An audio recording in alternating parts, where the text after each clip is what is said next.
Well, good morning, men. I'm Jack Shea. I've got a story to share with you. It's certainly a story that changed my life, and it's pretty dramatic. Luann and I have been married for 31 years. We have 3 adult daughters, Sarah, Megan, Caitlin, and one son-in-law, Michael. Yeah, Michael is married to Megan. Michael is Javornik. I am a retired partner of an accounting firm. I have a close relationship with God. I have, over the years, I have led and attended many Bible studies, and I drive horses competitively. On that day, on September 29th, I was out driving one of my horses, and I don't, honestly, I don't remember what happened. So I will let Luann tell you about that part of the story. Yep. On September 29th, 2012, I was outside and I felt a prompting from God to look for Jack as he was driving his horse on our land, and I didn't see him, and I just continued to feel this prompting. So I hopped in our golf cart and I started looking for him and found him in the back corner of the property, unresponsive, lying on his back, and the horse was under the cart, twisted further away. I called 911 and they were sending the ambulance, and then I called our daughter, Kate, so she could meet the ambulance at the front of our property and lead them back to where we were located. And while I waited, I also ended up calling our good friends Jan and Terry Turk, and Dr. Turk also happens to be our family physician.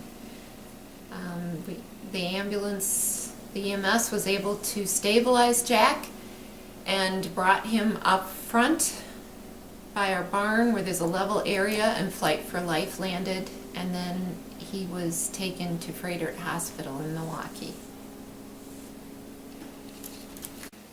At Froedtert, the doctors determined that Jack had a cracked vertebrae and a traumatic brain injury called a diffuse axonal brain injury. The doctors stated that Jack had a very, very poor prognosis. They thought it was unlikely that he would regain consciousness, and it would be very unlikely that he would ever get off life support.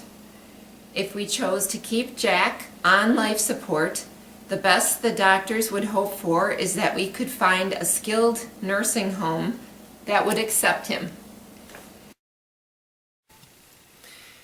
Jack was in the NICU at Froedtert in a coma for 12 days and unconscious for an additional 22 days. Our family realized that unless God gave us a miracle, we were going to have to let Jack go. So we prayed for a miracle. Within the hour of Jack's accident, our family had begun praying, and the Crosspoint and Whitestone churches' prayer chains had been activated. During the time that Jack was in the NICU, God would organize flash prayer mobs. God would send people who believed in miracles and felt compelled to come and pray for Jack. And 6 to 12 people would show up within 10 minutes of each other. And they felt that God had led them to come to pray for him. They didn't even know each other, and you couldn't even organize people's schedules to have something like that happen. They just would show up. Some of the people we didn't even know, but they'd heard Jack's story, and they felt that God wanted them to pray for him. God responded to our prayers in dramatic ways. There was no spinal cord damage as a result of the accident. There was no brain swelling. I regained consciousness. I removed my own trach tube from my neck, which meant I could breathe on my own. I went from a feed Peg to normal diet in about a week, my vertebrae healed faster than normal. I now remember how to talk. I'm relearning how to walk. My short-term memory is improving. I have long-term memory. My conversation skills are improving. My rate of healing is much faster than normal. My horse is physically okay. God's provision has been obvious. Our family has been blessed with God's miracle. God continues to heal me daily. I thank God that my family and friends have been so supportive, and keep praying for my complete restoration.